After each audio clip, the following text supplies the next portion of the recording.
So we're gonna open up this pack here.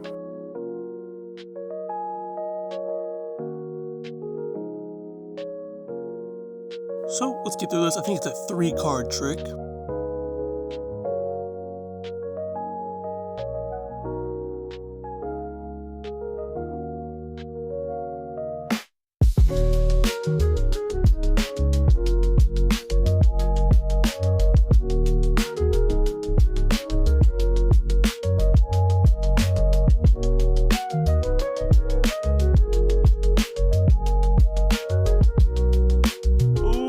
That sucks. About 99-cent card.